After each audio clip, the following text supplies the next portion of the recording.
and welcome back to Book Lust. I'm Nancy Pearl. My guest today at University Bookstore is writer James R. Benn.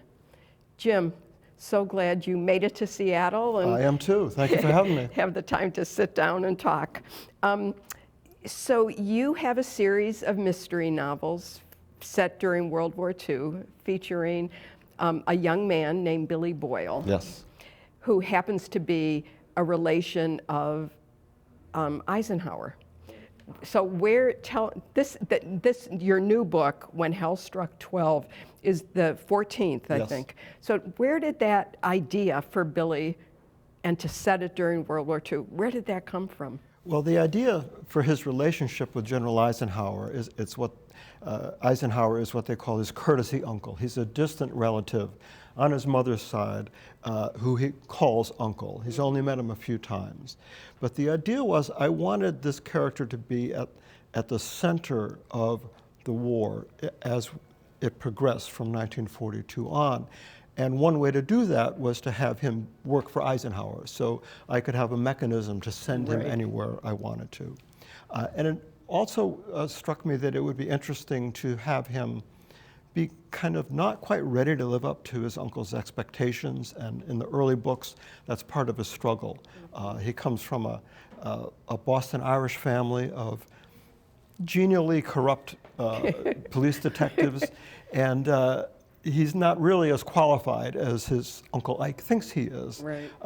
And that was an interesting thing to play with in the first few books, is to have him try to disguise his ineptness, but remember all the things his father, a homicide detective, tried to teach him. But it gives me the opportunity to have his Zelig moments where he has a reason to be everywhere that I want him to be. And did you always know that you wanted to write mystery novels, or what was your background in that? Well, I have a library background, but I did always want to see if I could write a book, and it never went much farther than that kind of vague notion of, like, gee, I wonder if I could write a book. And I mentioned earlier about a hiking trip that my wife and I took on my 50th birthday in the Harz Mountains of Germany. And we were out, it was the evening of my birthday. We were sitting out at a mountainside restaurant, outdoors overlooking a beautiful valley. I had a big stein of beer in front of me. I was just ready to enjoy myself. And my wife, who's a psychotherapist, wanted to talk about feelings. So she asked me, well, what are you going to do with the next 50 years of your life? And it gobsmacked me. I was just wanted to drink my beer, but she got me thinking about what I had always wanted to see if I could do, and that was to see if I could write a book from beginning to end, tell a story. So there's more to the story, but we went on a hike the next day where I found something that I could write about the very next day. It just happened. The first book I wrote was a thriller, kind of an imitative Jack Higgins style thriller, but it was a way to sort of test out see if I could do it. And I told a story. We had gone up on a day-long hike, and we were coming down a mountain or a hill. But every time I tell the story, the mountain gets higher. The mountain gets higher, yeah. But it was in the Harz Mountains, which was the scene of the last days of the fighting in World War II. And we stumbled upon a German military cemetery, and it was off a path. It wasn't on a road. It was on a mountain path. You had to hike up to get to it. And it was a very small cemetery, maybe 100 or so graves. The markers were all showed the ages to be either 16 or 60. It was the last dregs of the German army, and it was very melancholy and moving, and it was kind of a historical find to see this place. And then off in one corner, we saw graves that just said "Unknown Russian," and there was a large marker, a memorial to the unknown Russians. And I started wondering, wait a minute, this is a German cemetery. Why are there Russians buried here? And then the other thing that grabbed my attention, and this is a good example of the intersection of the historical and the personal, there were geraniums on the Russian graves. in little pots. And I wondered, why are there geraniums on the Russian graves, and who brought them up here? They had to carry these flowers up this mountain. So then I said, oh, okay, I've got a story here. There's a story to tell. And that's where it started, all thanks to a stein of beer and my wife's question. If she hadn't been a psychotherapist, but she'd I been a wouldn't be here now. veterinarian, you wouldn't be here now. Right. Right. So then where did Billy come from? Well, he was a secondary character in that first book, and I actually changed the name because as things progressed, I knew I wanted to do more with him, but I just liked him. He was fun to write. And I did do a little bit of business research into what genres of historical fiction were selling well. And it turns out that historical mysteries were a fast-growing genre. And I thought, well, I have this World War II story, I have this character I like. How can I exploit that as a writer? And then that's when I got the notion of bringing him back to the beginning of the war, having him brought under Eisenhower's wing, and that would be a way to tell the stories that I wanted to tell about things that are not quite that well known about the war, or the issues that appear simple on the surface, but underneath are much more complex. And that's a couple of things struck me reading the series, and I think the one that became so clear, especially in this new book, is how much Billy has grown, and how much he's really matured and is able to fully experience what's happening in a way that he couldn't in those very early books. In the early books, he's really a shallow, kind of happy-go-lucky GI. You know, you could pluck him out of a 1944 movie. But I became aware early on that I didn't want this to become Hogan's Heroes. That vein could not continue. One pet peeve I have about a lot of crime fiction is the characters, especially some protagonists, experience so much violence. Either they commit it, or they observe it, or they see the impact of it, and it has no effect on them. And I have this theory that there's two kinds of protagonists in literature. There's the protagonist who moves through the world and changes the world and emerges at the end of the book unchanged himself or herself. And then there's a protagonist who proceeds through the world and is changed by it. And he or she may change the conditions that they find themselves in, but they also emerge changed, hurt, wounded. And I think I really dislike violence in literature that isn't dealt with in terms of showing the impact on the characters. And that's what I've been trying to do. To me, this is really one book, and it's a multi-volume book. And it's telling the story of Billy Boyle and what it is like for him to go through all these stages. And there's been hints in some earlier books of the weight of this on his soul. And that comes fully to bear in this book. How much research do you do for each book?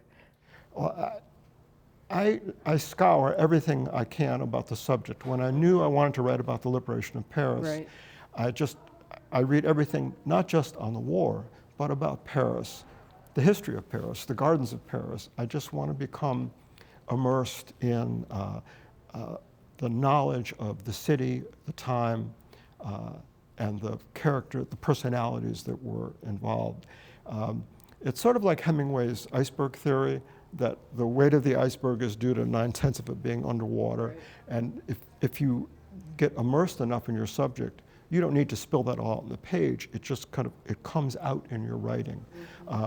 So I read way too much about a subject until it just seeps out of my pores. And one trick, I guess it's a trick that I've learned, is I stop reading. If I have a book about a subject I'm working on, and I get to the end date of where my action stops, I stop reading, because I want to make believe I don't know what's going to happen next. Wow. When after 9/11, when there were no airplanes in the sky, I remember walking outside and realizing this is the first time in history that I don't know what's going to happen next. Everything else, you just moving along with your life, and you know kind of what's going to happen. And I wanted that feeling to be brought to bear on these characters. They don't know how things are going to turn out. Right. You know? Right. So there's no shadow of the future. I hope not, yeah, because they're in the present. Right. Their lives are always in the present. Yeah. In this book, in this new book, When Hell Struck 12, some of the most moving parts for me were talking about the betrayal of the Poles and yes. what happened to Poland. Was that a difficult part for you to write, or are they all equally? No, I had a question at a recent book event about some of the scenes are so graphic. A reader asked me, how does it affect you to write this? And it doesn't affect me in the writing, because by the time I write about it, I've assimilated it. But in learning about it, it's made all the more difficult when current news of Nazis in the streets of America today bleed into this story I'm telling. And that becomes even more horrific. But the story of the Poles and what happened to them is just having Billy's sidekick, Kaz, be Polish. That's always been in the forefront. And when I read about this particular battle that opens the book, the Poles fighting as part of the British Army in France knew at the same moment that the Polish Home Army engaged in the Warsaw Uprising, civilians and fighters were being massacred by the SS. And here they're in France, surrounded by the SS, fighting for their lives. And I thought that's such a powerful juxtaposition of, and then the Poles the Free Poles weren't even acknowledged at the end of the war, because the Western Allies recognized Stalin's Poles instead. So it's a tragedy that started at day one and ended and there was so much in between that it was a story that I thought needed to be told. The betrayal of Poland by the Russians and all of that, it's a wonderful way to learn history. That's one of the reasons I like your book so much, and why I like historical mysteries so much. When they're well done, you come away from each book feeling much smarter than you did going in. And also that there's for me anyway, that there's more than I want to learn about that I had a little taste of in the books. So thank you. You're welcome. Thank you for doing that. Are there things that you wish now, and I assume you're working on book 15, are there things you wish that at the beginning you had left more open-ended, or you had not made the decision that you did? Yes, there's one. Now, I love Philip Kerr, who sadly recently died, in his Bernie Gunther series. Yes. And one thing that was absolute genius on his part is he didn't write sequentially. A book could be set anywhere from the 1920s to the 1950s. I started this out writing very sequentially. So I'm sort of stuck with that now. Yeah. So I did go back once to the South Pacific, because I had just left a chunk of time inadvertently available. But I think now I have to proceed the way I am, because we're telling the story in Billy's real time. So I might have been able to do that differently, but now I'm finding there's more and more ideas. I just had a reader email me and ask me to eat more kale so I could live longer and write more books. And they're worried that the war is ending, but it's really not. We're in August 1944. The next book is done and sent to the publisher, and that will just take place a few weeks later. And there's so many more stories that I just found out that Audrey Hepburn was a young teenage member of the Dutch resistance. So, wow, that's a book right there. So there are so many stories to tell. I'm not as worried about that as I was a while ago, when I thought, gee, I may have rushed this through. Do you foresee Billy moving out from under, because I was trying to think, if you write about the Dutch resistance in some way, was General Eisenhower how, you know, you have to Right. get Billy there Yes, yeah. somehow. Oh, Ike's a very friendly guy. He'll do whatever there's usually a mechanism. I can usually come up with a reason. So I'm not worried about that. I also just read about the Japanese-American 442nd Combat Regiment team, which was the most highly decorated unit in the American Army. And they were composed mainly of guys whose families were in the internment camps. And they fought in France. And they had a white commanding officer who hated them and did everything he could to not acknowledge everything they did. And I thought, well, that's an interesting story. Right. We'll have to visit them. And they work out for the timeline. So I've got enough. And Ike and I will have a talk and we'll figure out how to do it. How do you ever feel hemmed in by the real events? You know, like that commanding officer of the Japanese troops. I mean, he would be a great murder victim. Yeah. But you're hemmed in. Are you hemmed in by history? A little bit. I know there are things that I cannot change, and I will have to find a way to work around them. But I can usually introduce a fictional character who will stand for that person and keep that person real. It is a bit of a challenge because I want the reader to understand by the time they get to the end of the book, I don't want them questioning what was real and what wasn't. So I can usually find somebody who will take on the role that if I'm looking at a historical character. That's worked out in most cases. Do you see your books in some ways as foreshadowing 2019? You know, I didn't at first. I actually wrote a book about segregation in the U.S. Army, and I thought, well, is this even going to be of interest? I mean, racism is, you know, that's old hat, Right. and then everything blew up.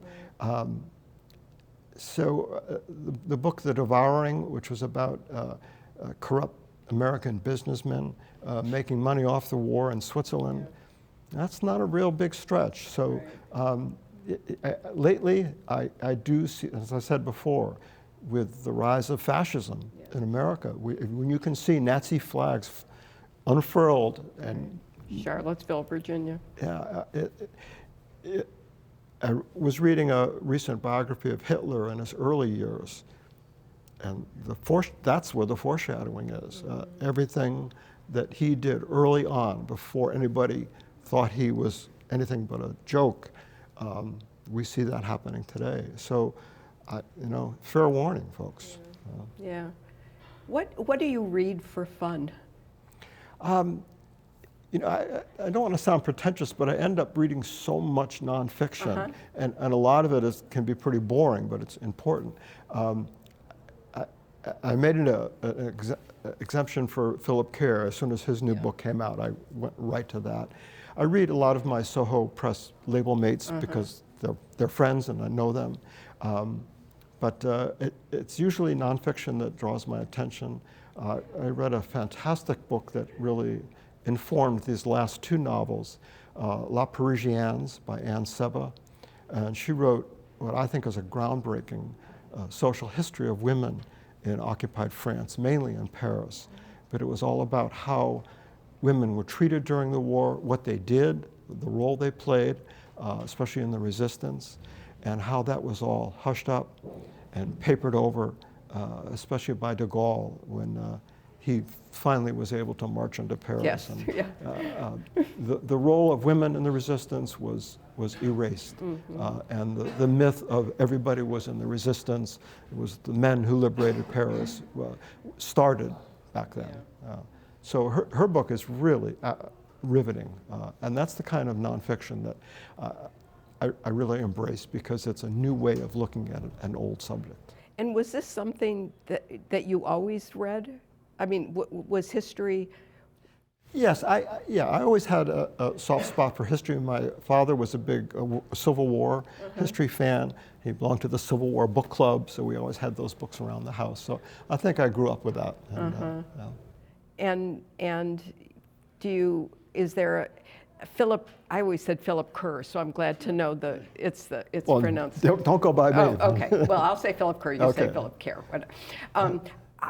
What I thought was so terrific about his books, particularly not the most recent one that came out after he died, but the one right before that in Greece, Yes, set yeah. in Greece, was another one of those books where I didn't realize so much of it has to do with the murder of the Jews in Salonika. Yeah. And I had no idea. I mean, I think maybe I knew something, but I had no idea about that. And that kind of getting that kind of knowledge is, in what I think of as a painless kind of way, Right. is so valuable. Yeah, and that's one thing that, it's an odd word to say, but it delights me when I uncover something like that. It's like, well, this is a story. People aren't going to really know this outside Right. of some experts. Right. And finding that little nugget, like in this book, I was reading a lot about the liberation of Paris, and at some point I realized that there were two main players who didn't want it to happen. General Eisenhower, because he didn't want to have to supply Paris, the people of Paris, because that would take away from the supplies for the war. And de Gaulle, once he realized that the communists were leading the rebellion inside Paris, he didn't want them to succeed, because he wanted to liberate Paris, not be received by the communist leader of the resistance. So I thought that's a way to look at this story, is all the divisions and the resistance. And just for a second to go back to nonfiction, Paul Fussell, if you know of him, fantastic writer, a World War II combat vet, philosopher, and The Great War and Modern Memory is a wonderful book about poetry in the First World War. But his books, Wartime and The Boys' Crusade, about World War II, there's a lot of Paul Fussell in Billy Boyle. He has had a very cynical view of the war and the how it was whitewashed and sanitized for the public. And there's a lot of him in that, and I've read everything by him, and he's really present almost on every page. You know, I haven't thought about The Great War and Modern Memory in a long time, but that is probably, for me, one of the best books about World War I. That you know, just brings home the ridiculous nature of being in England and hearing the guns across the channel. And the poetry, of course, Yes. which is very important to me. Because he gave you another way to look at Right. what you think was a common Right. event. Yes. And it was eye-opening. Yeah. And I think that in this book particularly, when you're talking about the different factions, the different left-wing factions, which seem an endless number of, you know, it reminds me of political history here, where every little difference in political thinking, there's a new Trotskyite and Trotskyist and all of that.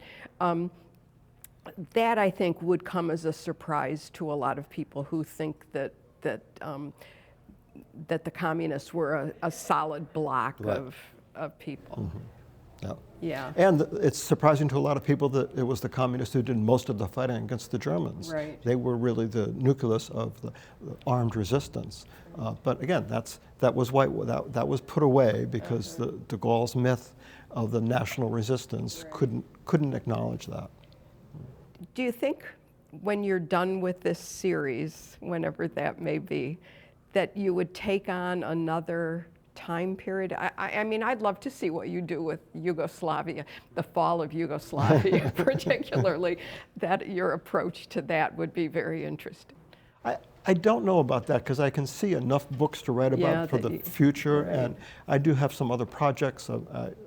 Working on some short stories, and I've done a YA manuscript that we're looking to find a home for. So I've got enough other writing projects that it's fun to do something different that's not a series, that's Right. maybe told in the third person instead of the first person.